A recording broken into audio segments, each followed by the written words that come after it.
C'est un réel plaisir de vous savoir nombreux pour vous informer. Madame, Messieurs, merci de nous recevoir chez vous. D'abord, les titres du vrai journal. Le 30 juin 1960, 30 juin 2021, 61 ans déjà depuis que la République démocratique du Congo a accédé à l'indépendance. Que peut-on retenir de cette journée? Sortie médiatique au magazine Jeune Afrique, le chef de l'État Félix-Antoine Tshisekedi fixe l'opinion sur son avenir politique, l'arrestation de Vital Kamerhe, mais également ses relations avec Jean-Pierre Bemba Katumbi et Joseph Kabila. Dossier FPI, on en parlera dans ces journaux, des frais d'émission incompréhensibles pour les proches du président de la République, Marcelin Bilomba, Nicole Boacha, David Moukeba sur la liste noire. Et puis nous parlerons également de l'affaire Bukanga-Lonzo, le sénateur Matata Pogno, de nouveau cité dans un dossier de détournement de plus de 137 millions de dollars américains, des indemnités des investisseurs, des aérianisations. Les détails, c'est tout à l'heure. Madame, Messieurs, bienvenue à tous. Je l'ai dit, 30 juin 1960, 30 juin 2021, jour pour jour, 61 ans déjà que la RDC a accédé à l'indépendance. Que peut-on retenir de cette journée? Et Philippe Mvoupi nous en dit plus.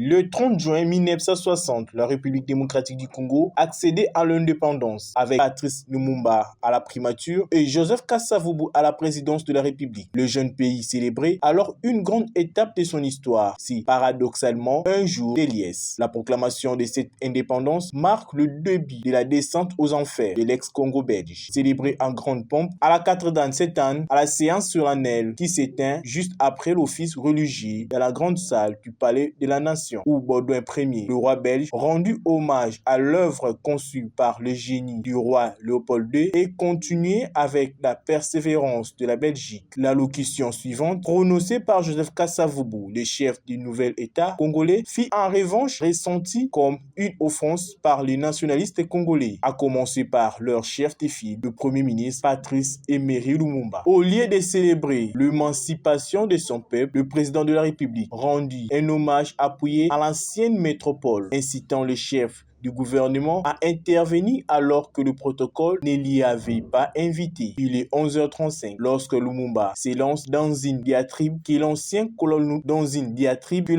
colonisateur ne lui pardonnera jamais. La foule exalte Baudouin et livide.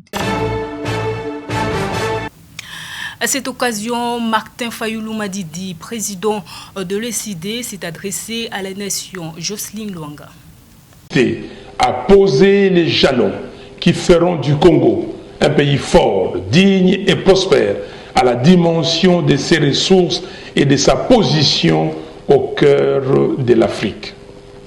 C'est ce Congo-là, rêve brisé de nos pères de l'indépendance, que nous voulons construire dorénavant et pour lesquels nous nous battons en entretenant la flamme de la victoire allumée le 30 décembre 2018. Rien n'est plus sacré que le respect de l'expression du peuple traduite dans les urnes. L'onction qui offre la légitimité nécessaire pour conduire une action salvatrice. Sans institution légitime, sans enrayer la corruption endémique actuelle, le développement du Congo restera utopique. Notre pays n'a pas vocation à demeurer une zone d'extraction des ressources primaires sans leur donner une valeur ajoutée. La paix et la prospérité en RDC passent entre autres par le développement des industries de transformation ainsi que des infrastructures de communication, routes, rails, ports, aéroports, pour assurer la liaison entre toutes les provinces et tous les territoires du pays. Nous devons rester mobilisés et éveillés pour que plus jamais personne ne puisse voler le choix du peuple souverain. De la même manière, nous devons rester vigilants et mobilisés pour réclamer l'exhumation du rapport Mapping. Chers compatriotes, nous n'avons qu'un pays. Et c'est à lui seul, à son drapeau, que nous devons allégeance. C'est dont nous avons besoin. C'est un État organisé, avec des institutions légitimes fortes et un leadership responsable et compétent, porteur d'une vision claire de la place de la RDC, non seulement en Afrique, mais aussi dans le monde. Que Dieu bénisse la RDC et son vaillant peuple. Je vous remercie. Restons toujours dans ces chapitres. 61 ans après que la RDC a accédé à son indépendance, approché Albert Moleka, ayant vécu cette période à la souveraineté nationale, estime que le pays de Lubumba connaisse une dégradation, notamment au niveau social. Luison Kies. 61 ans après que la RDC accède à son indépendance, Albert Moleka observe une dégradation dans quasiment tous les secteurs, notamment au niveau social. Parce que l'indépendance concerne les Congolais. Presque à tous les niveaux, il y a eu dégradation. C'est-à-dire que les régimes politiques successifs ont rencontré bien sûr des sérieux problèmes. N'oublions pas que dès l'indépendance, nous avons été sujets d'un réel sabotage de la part de certaines forces obscures qui ont amené à l'assassinat de notre premier ministre, Patrice Emery Lumumba. Poursuivant sur ses propos, cet acteur politique fait savoir que le pays de Lumumba se bat encore pour une indépendance réelle qui est celle de l'économie. Indépendance économique ne veut pas dire que on tourne le dos aux relations multilatérales ou bilatérales, non. Mais cela veut dire qu'on détient soi-même les clés de l'avancement et de réalisation du bien-être de sa population. Et ça, nous ne l'avons pas encore. Nous sommes encore dans ce combat-là, dans ce combat de libération pour acquérir l'indépendance économique.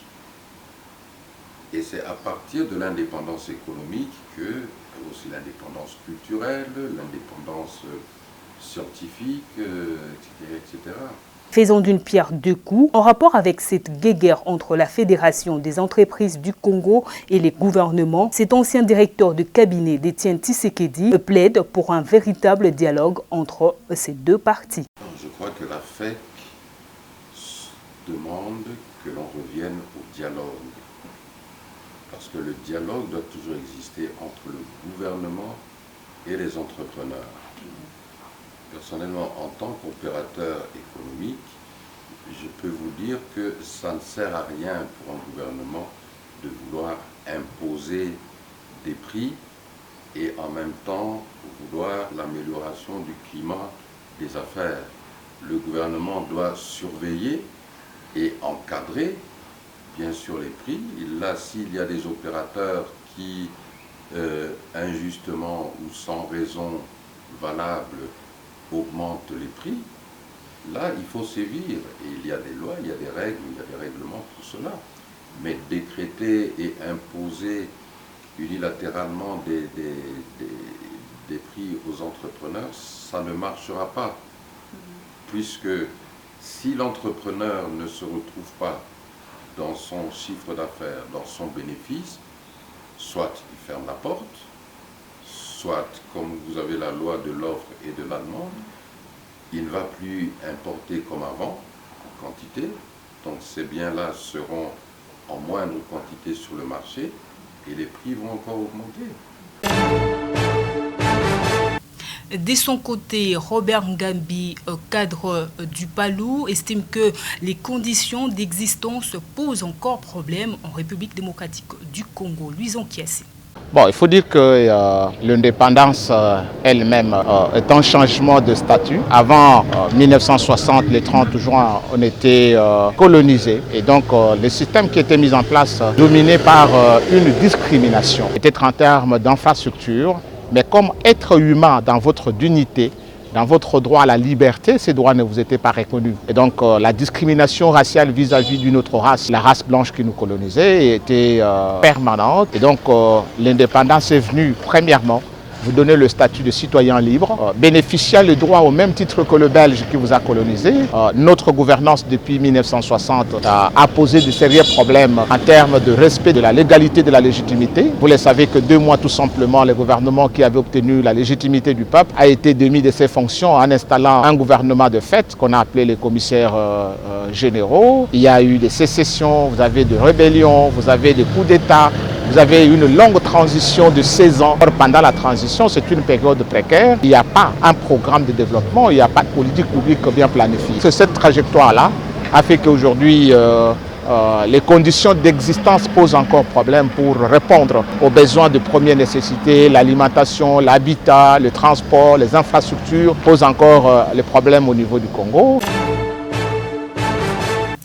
Toujours dans ces chapitres, la RDC célèbre sa fête de l'indépendance, c'est mercredi 30 juin. Comment peut-on juger la République démocratique du Congo 61 ans après son indépendance? Joël Cadet répond à cette question, micro de Gisèle Nzeba.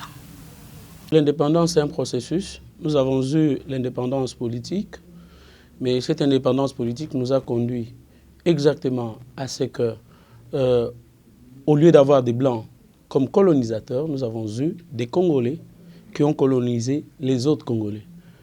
Depuis 1965, que Mobutu a pris le pouvoir, il a rendu les autres Congolais des sujets et lui s'était fait roi du Zaïre. Et ce qui fait que le Congo a été davantage dans le gouffre. Immédiatement, pensant qu'avec la perestroïka, avec le mouvement qui est venu de l'Est, que nous pouvions accéder également à notre indépendance, la colonisation a continué avec les Rwandais. Les Rwandais qui nous ont imposé un président, qui nous ont imposé un chef d'état-major général, qui nous ont imposé un premier ministre, Bouguera, qui nous ont imposé un ministre des Affaires étrangères. Il a fallu 20 ans de lutte pour que nous puissions au moins avoir un Congolais au pouvoir, un Congolais dont nous connaissons la maison, le père, la mère, et dont nous connaissons la croissance.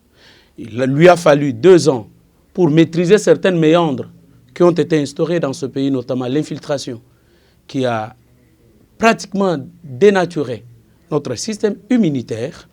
Il a fallu qu'il comprenne la manière dont certaines personnes qui s'étaient fait des colonisatrices, à notre place, c'est partager de l'argent du trésor public, à travers notamment ce que votre patron, j'ai cité, Peter Tiani, a dénoncé avec l'inspecteur général Jules Alinghetti, où les gens se permettaient de prendre dans le compte du trésor 50 000 $ par mois. Quittons Kinshasa, rendons-nous au Haut-Katanga.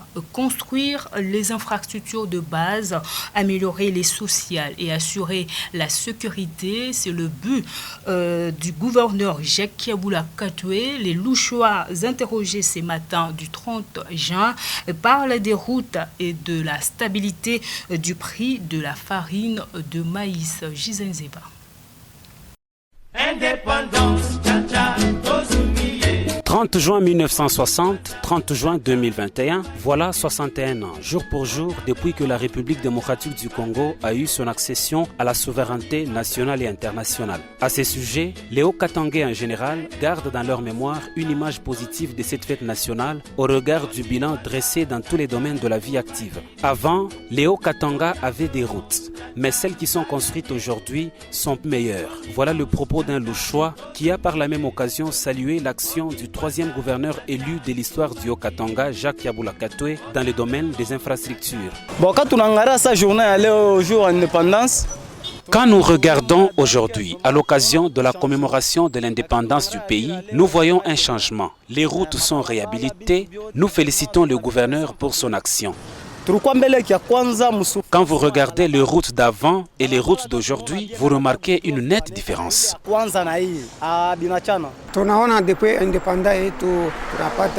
Depuis notre indépendance, on avait des routes. mais celles qui sont construites aujourd'hui sont de bonne qualité. Nous avons un gouverneur bâtisseur qui a réhabilité beaucoup des routes. L'indépendance de la République démocratique du Congo est aussi commémorée sur le plan alimentaire dans les Haut-Katanga avec la consommation de la farine de maïs produite localement, facteur qui a favorisé la stabilité du prix de cette denrée.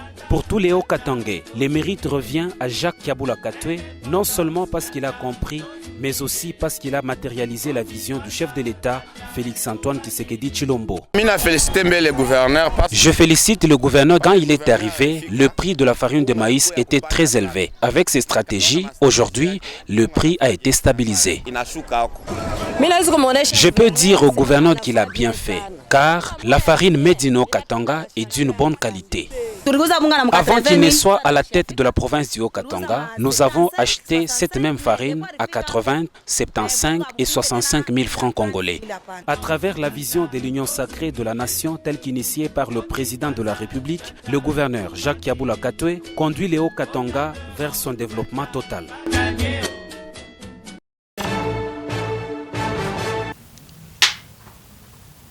Je l'ai dit au sommaire, le chef de l'État vient de faire une sortie médiatique au magazine Jeune Afrique. Félix-Antoine Tshisekedi fixe l'opinion sur son avenir politique, l'arrestation de Vital Kamerhe, mais également ses relations avec Jean-Pierre Bemba, Moïse Katumbi et Joseph Kabila. On voit cela avec Justin Magnongo.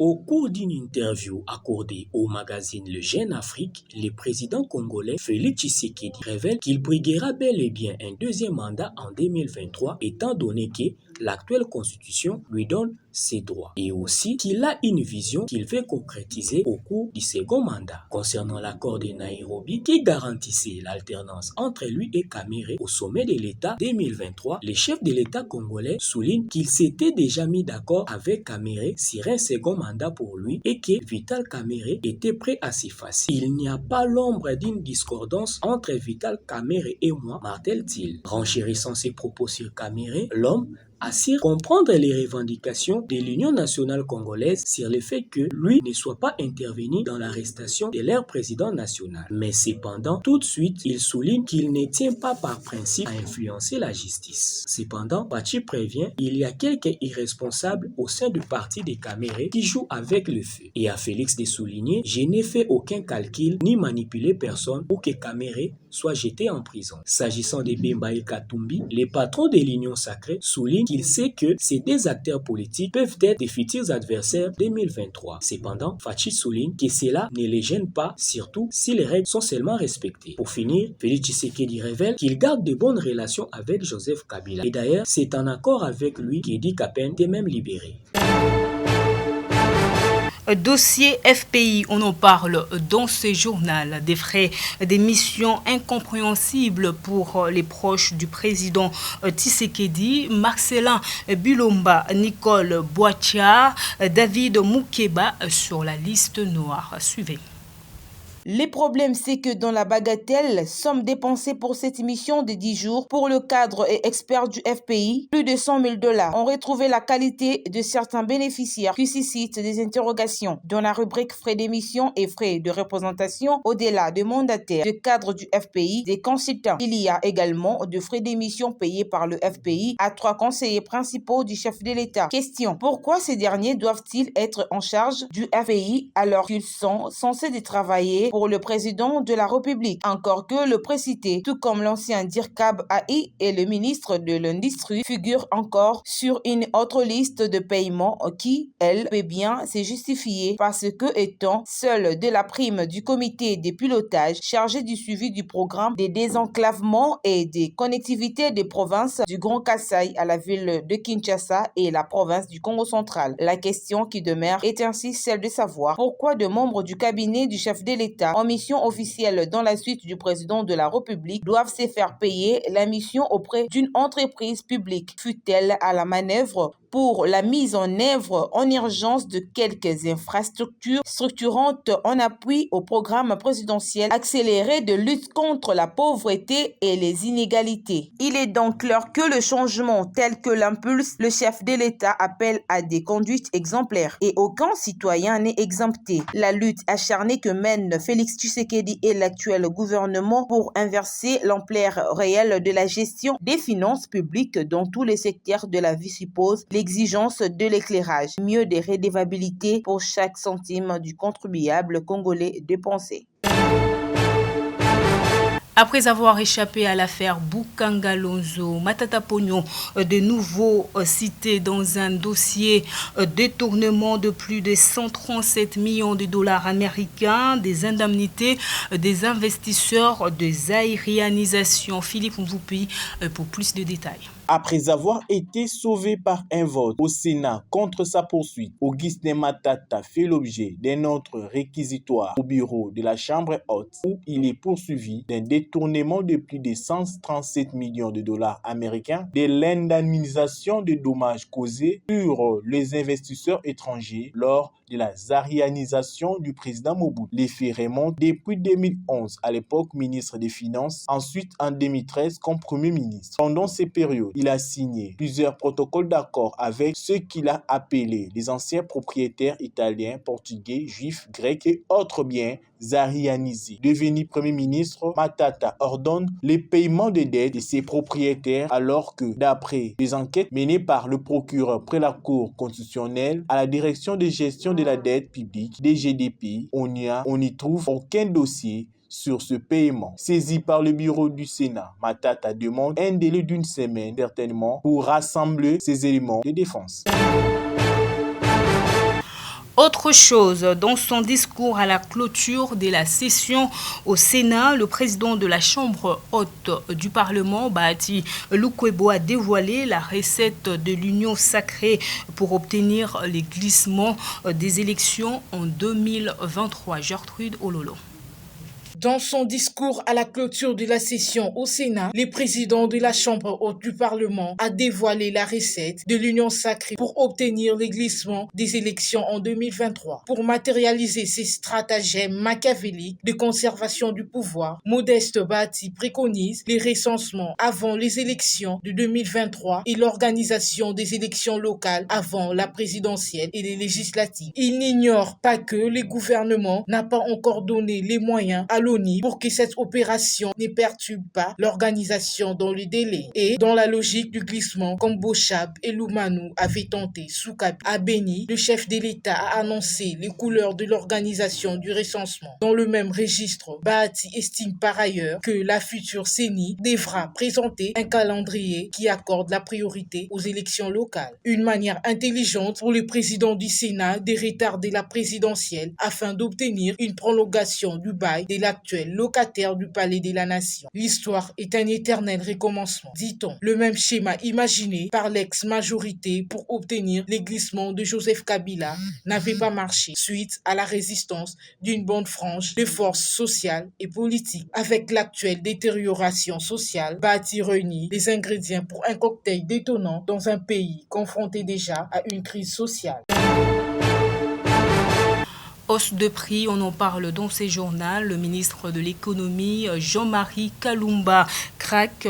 Pour lui, le taux d'échange du franc congolais par rapport aux devises est stable alors qu'ils observent une hausse persistante des prix des produits de première nécessité. Ces derniers menacent les opérateurs économiques. Suivez. En imposant le prix de produits surgelés dans le marché, le gouvernement vient de mettre le doigt dans l'œil. Il s'observe ces derniers temps une hausse persistante du prix de produits de grande consommation sur le marché, alors que le taux de change du franc congolais par rapport aux devises est stable. Face à cette situation, le ministre de l'économie, Jean-Marie Kalumba, hausse les tons et menace les opérateurs économiques. Les patrons de l'économie rappellent que, conformément à la loi de 2018 sur la fixation de prix dans les 4 domaines, exclusivement l'eau, l'électricité, les carburants et le transport, le gouvernement qui s'est permis de fixer le prix de produits qu'il importe est rattrapé par les lois impitoyables du marché. Restons toujours dans ces chapitres. L'organisation des défenseurs de consommateurs condamne l'attitude des opérateurs économiques sur la hausse persistante de prix des produits de grande consommation et appelle le consommateur à revendiquer leurs droits. Derrick Tchibangou, président de l'ODC, est au micro de Jocelyne Luanga et Belgodor Moutombo. Ici, nous voudrions dire aux opérateurs d'économie de ne pas jouer au petit malin. Tout a commencé, surtout pour les Thomson, lorsque une commission gouvernementale est allée en Namibie et s'est rendue compte de la situation commerciale de ces poissons. Il y a des réalisations très exorbitantes de bénéfices par les opérateurs économiques. Et cela, c'est sous le dos des consommateurs congolais. Qu'ils cessent de monter au créneau pour prétendre à une imposition quelconque. Il n'y a pas d'imposition. Il faut que le contrôle de prix soit permanent. Et aussi, cela ne suffit pas. Nous appelons aussi aux consommateurs congolais que c'est le moment où nous devons soutenir le gouvernement dans ses décisions dès lors que cela nous est bénéfique. Nous devons, nous, en tant que consommateurs, dénoncer tout opérateur véreux, tout opérateur économique qui va résister ou insister à garder le prix tel que dénié par le gouvernement. C'est l'État qui fixe la douane. Il en connaît le prix. Le manutention, tout ce qu'on doit ajouter sur le prix CIF, c'est connu et réglementé. Est-ce que les opérateurs économiques, est-ce que le membre de FEC respecte? Ils n'ont jamais respecté. Et nous, à l'ODC, nous n'allons pas nous arrêter là.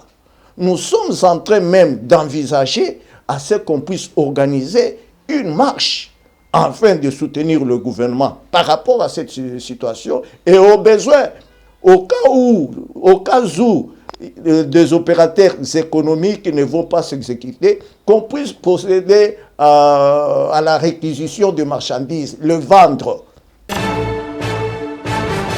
Tout à fait autre chose dans ces journaux en rapport avec les accords entre la RDC et le Rwanda. Au peu parler, Claude Machala s'insurge contre ces rapprochements étant donné que Paul Kagame n'a jamais reconnu de mort qu'il a fait en RDC. Justin Manyungu.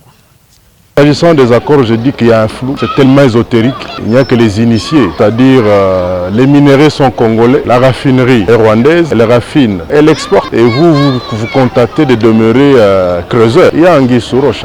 2024, il y aura pas mal de procès du genre 100 jours. Écoutez, le bon voisinage, c'est l'idéal pour qu'il y ait la paix dans la sous-région. Mais le bon voisinage sans justice, sans sincérité, ne sert à rien.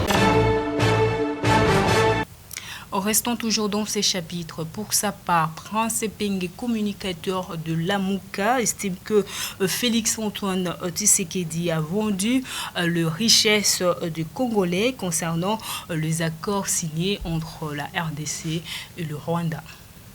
Un président français, Nicolas Sarkozy, pour ne pas le citer, avait suggéré en 2010, je pense, que le Congo RDC doit partager ses richesses avec le Rwanda. Aujourd'hui, nous venons d'assister à la signature d'un accord entre M. Félix Tshisekedi et M. Kagame où l'or du Congo sera traité au Rwanda. C'est-à-dire que c'est un partage des richesses du Congo avec le Rwanda tel que suggéré par Nicolas Sarkozy. Ça veut dire que nous ne sommes pas indépendant, l'Occident a voulu que la RDC partage ses richesses avec le Congo. Aujourd'hui, M. Félix Tshilombo, au pouvoir par la bénédiction de l'Occident, fait la volonté de l'Occident et partage les richesses du Congo avec le Rwanda. Si nous étions indépendants, le Congo aurait dit non souverainement par rapport à cette question. Donc aujourd'hui, la question que Lumumba avait posée jadis à 60, que veut notre peuple? Il avait trouvé la réponse. Le peuple veut la paix et le pain. Aujourd'hui, 61 ans après l'indépendance, notre peuple n'a ni paix ni pain. Ça veut dire qu'il faut nécessairement qu'il y ait un nouveau leadership. Il y a une différence entre collaborer avec les pays voisins ou les pays étrangers et subir, s'agenouiller devant ces pays étrangers. Le Congo est un État qui ne vivra jamais en autarcie, mais le Congo est un État qui vivra dans le respect de la souveraineté. Et ce que nous venons de vivre avec l'accord entre le Rwanda et le Congo, c'est tout simplement une renonciation aux acquis de Lumumba et de ses compagnons. Prenons cette nouvelle avant de nous quitter. Conflit parcellaire à Kinshasa. Les résidents de la parcelle située sur 15 rue numéro 47 ont été déguerpis suite à la plainte d'une certaine Godempoy. Suivez. Nous sommes au quartier des Bonhommes, dans la commune de Matete, où les habitants de la parcelle située sur la 15e rue numéro 47 ont été déguerpis, sans être informés ni saisis par la justice. Ils expriment leur désarroi. Le dossier qui se passe ici, c'est un dossier d'escroquerie qui est en train de régner aujourd'hui dans la ville province de Kinshasa, dont l'État congolais doit vraiment ouvrir les yeux. Nous sommes en train de combattre de rebelles à l'Est, mais il y a des rebelles qui existent dans nos institutions judiciaires et dans tous les autres services, qui sont venus nous déguerpir de la maison, avec des armes, pas en tenue militaire, ni en tenue de police, mais en tenue civile, avec un document disant que nous avons comparu devant la justice et nous sommes tombés. Et pourtant, nous n'avons aucune fois comparu, nous ne connaissons aucun. On n'a pas un contentieux judiciaire, nous n'avons rien d'autre. Même le propriétaire de la parcelle ne connaît avoir aucun problème avec l'État. Nous plaidons au chef de l'État et à la police générale Kassongo et à la justice s'ils pourraient voir ce dossier avec Maman Godelive qui réside à Limité. Qui réside à Limité numéro 256 sur la 10e rue avenue Pépignas, au quartier résidentiel. Cette maman doit être arrêtée et doit comparaître pour nous prouver où est-ce que nous l'avons vendu la parcelle et où est-ce que nous avons fait des jugements pour comparer devant un tribunal avec elle. Inconnu, bako lupango ba yebi te. Mutaso mi pe to yebi te. Comme bimikuna na kati ya fiche wana bako pesa biso que mama Godé so pe koyi. Ateki lupango batu, ya osa ba jona ka sera bako lupango ba kufa donc bazala susu te. Yango no mo ibyo na biso libanda, ba fongo lupango to nzo kota lupango. Dossier à suivre. L'information est en continu sur votre site internet www.vrajournal.net. Ainsi s'achève cette édition du Vrai Journal. Toute la rédaction vous remercie de l'avoir suivi. Madame, Messieurs, ce journal est terminé. Au revoir.